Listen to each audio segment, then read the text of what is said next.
Good morning, everybody. Welcome back to our channel. Saturday morning, actually the middle of July. Hard to believe summer is actually at this point.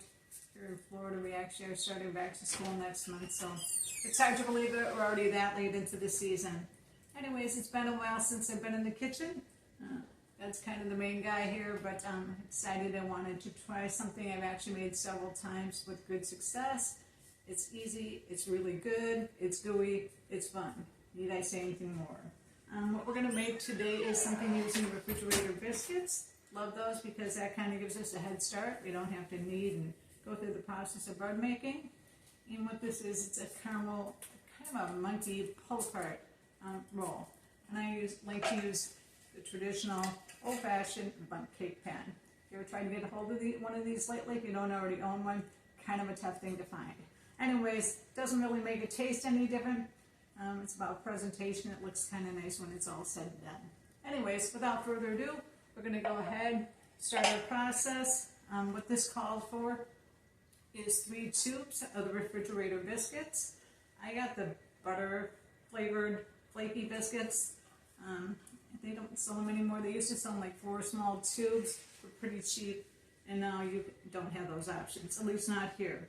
So what I'm going to do is I'm actually going to cut these up into quarters. This is going to be what's going to line our bundt cake pan. And I don't know about the rest of you, even when something has got the Teflon coating, I tend to go ahead and spray it anyway. So I'm going to do that, so I've got that part done.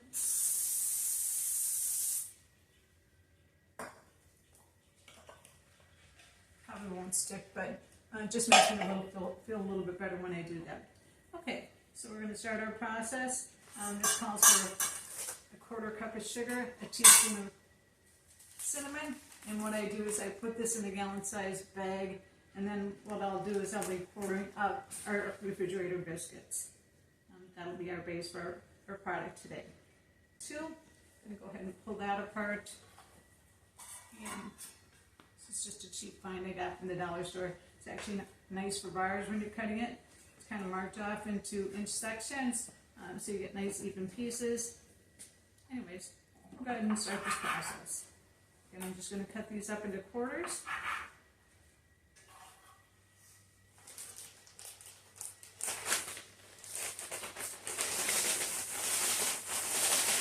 It looks like once these little babies hit the sugar cinnamon, it looks like they tend to separate on their own. If they don't, just make sure they do so that all sides are coated with the cinnamon sugar mixture. A little too early for talking this morning.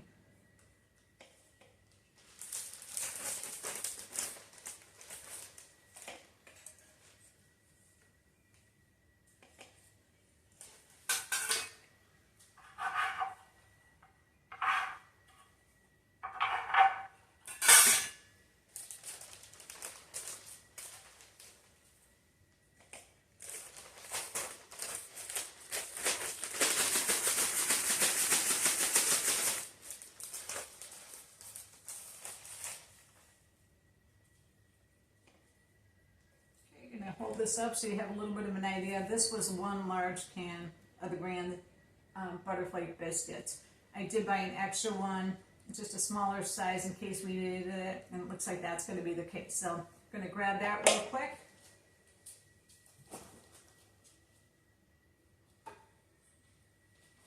And this is just a smaller can version. This is actually 5 biscuits, so hopefully between the 2 cans it's enough. It just says 3 cans small biscuits, and it doesn't really specify how many are in each of those small cans. So it looks like we're in pretty good shape here. Again, I've used 1 large can of the grand rounds and then a small one. So it looks like this should be just about perfect. And we don't want to overload the pan. We want that good, even baking. Whoops, and I just realized I forgot to put my walnuts down.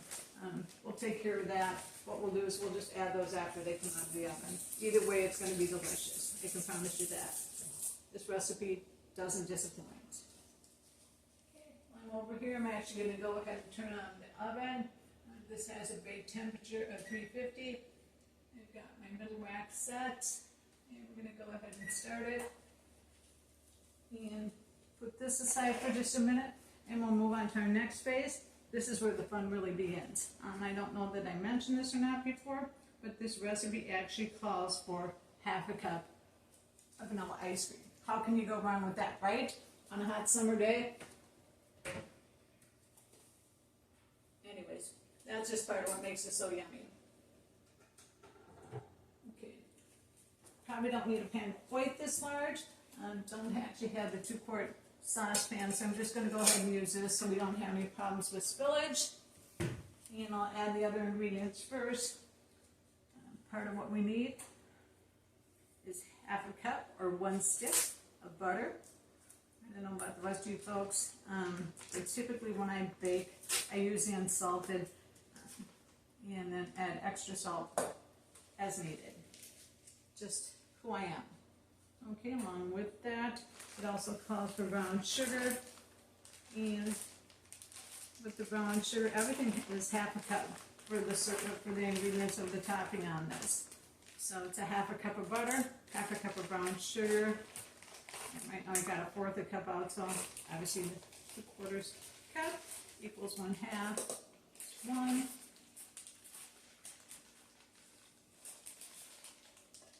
There's 2.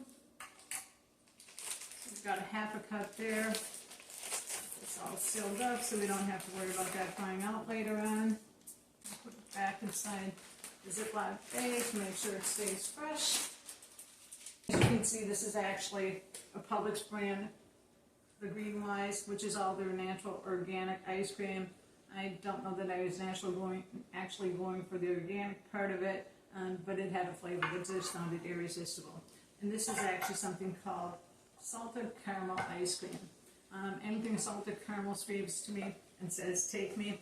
So anyways, here I am. Okay, and if you can see, this is quite delicious, even at barely 10 o'clock in the morning Florida time. And this again is half a cup. And on this I'm just going to guesstimate. I would imagine this scoop is probably about a tablespoon. In case you're wondering, once this melts down, it's kind of like having a cream, like a whipped cream base. It's just so yummy. Can't even quite describe it. You can actually use any kind of ice cream. The recipe book that I have actually says that some people even use pumpkin ice cream. I would imagine that during the holidays, for the fall time, that might be even really yummy. Anyways, kind of a traditional, non-traditional girl going with the caramel flavor. And probably went a little overboard with this. I put in 5 small scoops, and then what we're going to go do is bring this over to our stove, and we're going to melt this just to a slow boil. So I turned it on to a medium heat. Going to put the ice cream back. Things tend to get really soft here and really quickly. Looks like this is coming along nicely. It smells oh so good. The other day I actually went through some of my old cookbooks. Didn't bring a lot of things back from Minnesota since I moved into a condo which is turnkey ready, which was a term that was fairly new to me when I moved down here. And so what I did is the condo I moved into was already beautifully furnished. I had pretty much everything I needed. The only thing that I brought were my most personal and coveted items. And of course, in those boxes were my favorite recipe books, which includes a lot of recipe cookbooks from my mom, which I treasure.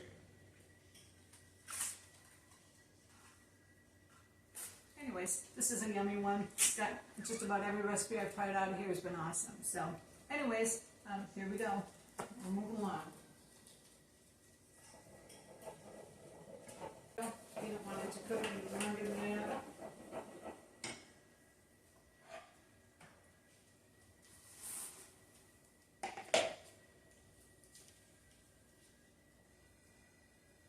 Okay, our stove is still heating up, but it looks like our ooey batter topping, caramel, ice cream, brown sugar, butter, yumminess is actually ready to pour over the refrigerator biscuits. I'm just kind of pouring this evenly over everything just to make sure that every biscuit has a fair amount of that gooiness. I know I use that word a lot today, but it seems to describe this recipe quite nicely.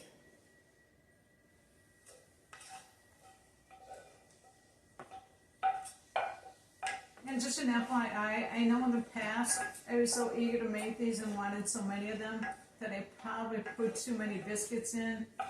So therefore, if it looks like it's only half full, it's because it is. I kind of learned the hard way that if you put in too many, not all the biscuits get cooked all the way through. So this is the method to my madness today.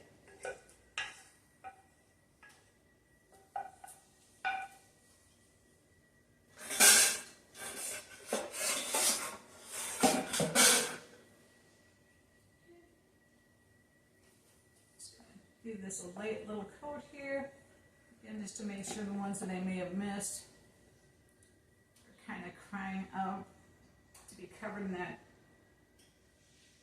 caramel yummy flavor. Okay, there's one here. Just kind of push these down just a little bit.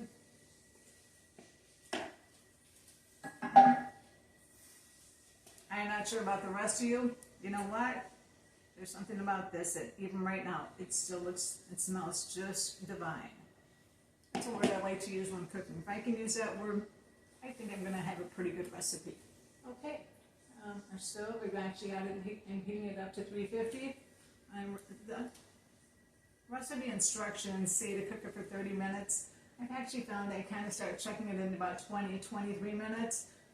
30 minutes with this seems to be a little bit high. I've had issues in the past where they burnt. Okay, that's a good sign. Did you hear that? Oven has reached its temperature. Got the middle rack ready.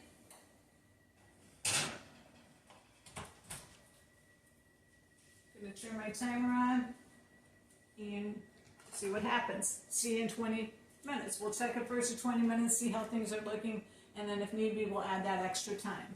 Okay, thanks folks. Hope to see you soon. Stay tuned. Oh, by the way, folks, one of the things that I took up since I retired, in fact, it was just about a year ago, I actually started watercolor painting. So here's just a little plug for that. Got a long ways to go. This is something that I found I truly, truly love. It's so relaxing on the bad days when I think I don't need it, and I try it anyways. I find it's just what I need. It just brings a lot of happiness into my life. Anyways, just wanted to share that with you. My mom, who I talk about often and fondly of, loved flowers. She had beautiful gardens, and we enjoyed them in the house. She always had a bouquet just about in every room of her house. It was always so nice. Anyways, this one's for you, Mom. Enjoy. Thank you. Love you, Mom.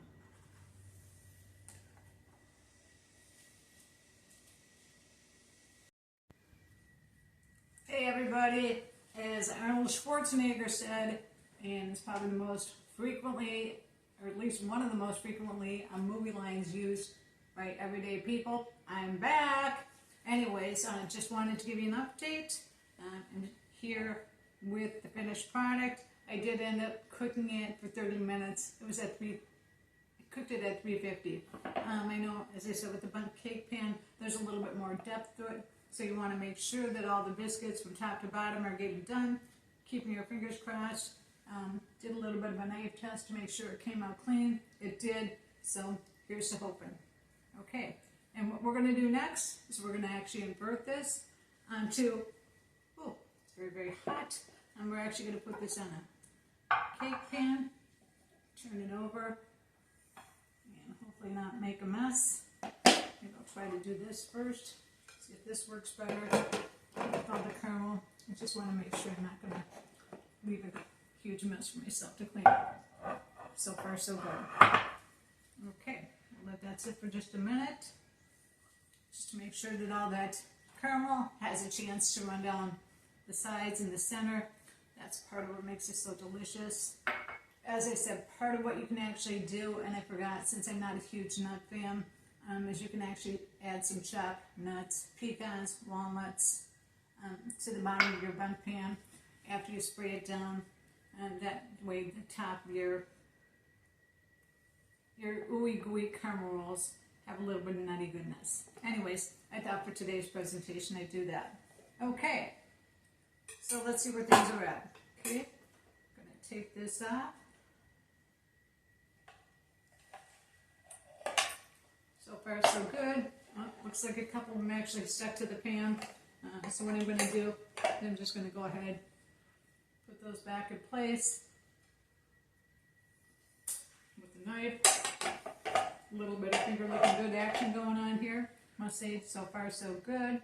Going to try to piece this together so it still looks nice.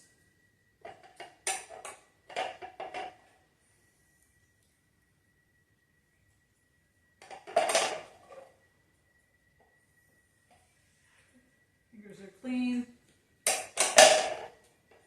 Pan is very hot, so be careful not to touch it. You don't want to get burnt. As good as it is, it's not worth that. Okay.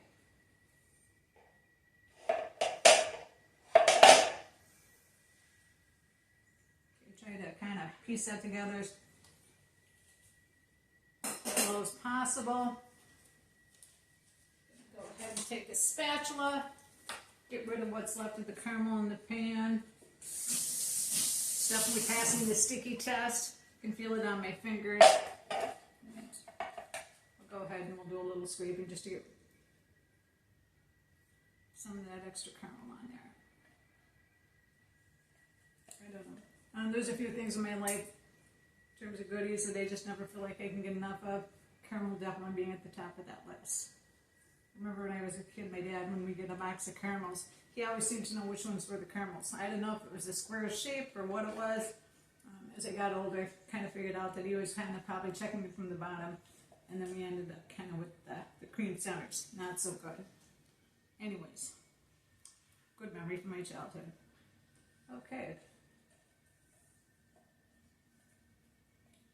Okay, since we sprayed down the pan, even though this has got some pretty deep crevices in it, I think that we're going to be good to go here. Let that soak in some hot sudsy water while we're finishing off.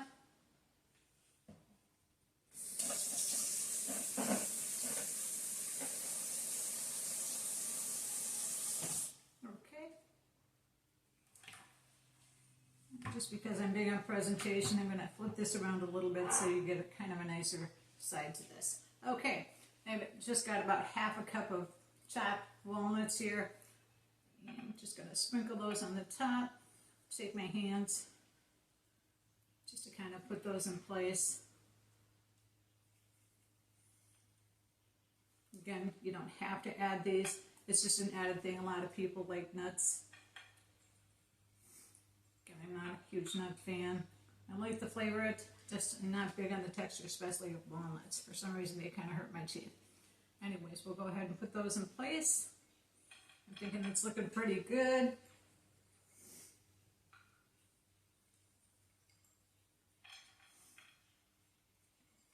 So as I'm making this, I'm thinking this has got ice cream. So I'm not sure if this is actually, this falls into the dessert category or not.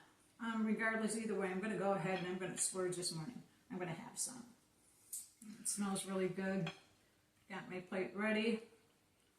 And the rules on monkey bread is it's okay to use your fingers. Imagine that. Breakfast food where it's actually okay.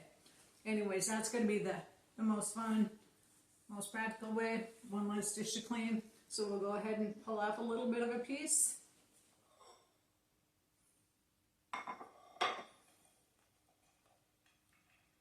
I'm thinking this is looking pretty good. Okay, I want to make sure that I get a nice sized portion. This is hot, hot. So anyways, that's that.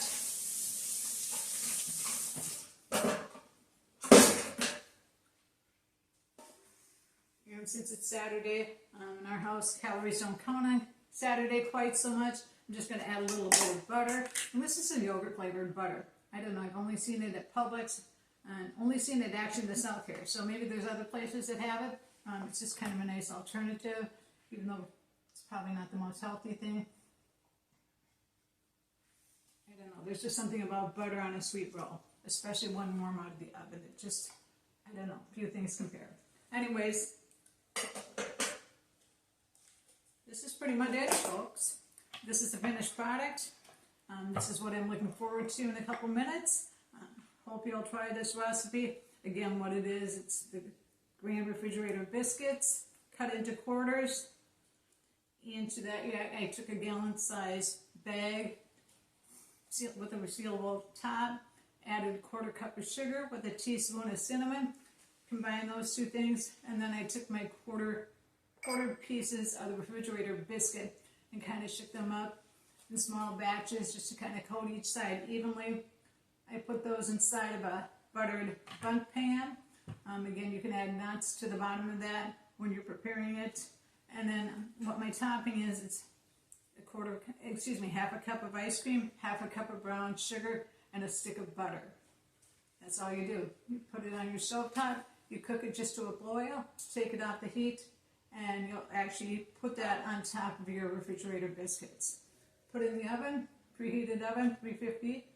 I put it in, because I used a bundt cake pan, again I used it for 30 minutes. Anyways, here's to hoping. It looks good and smells delicious. Hope you have a chance to try this. And if you like today's video, please like. If you haven't already subscribed, we'd love to have you join us. Thanks, folks. Have a great weekend.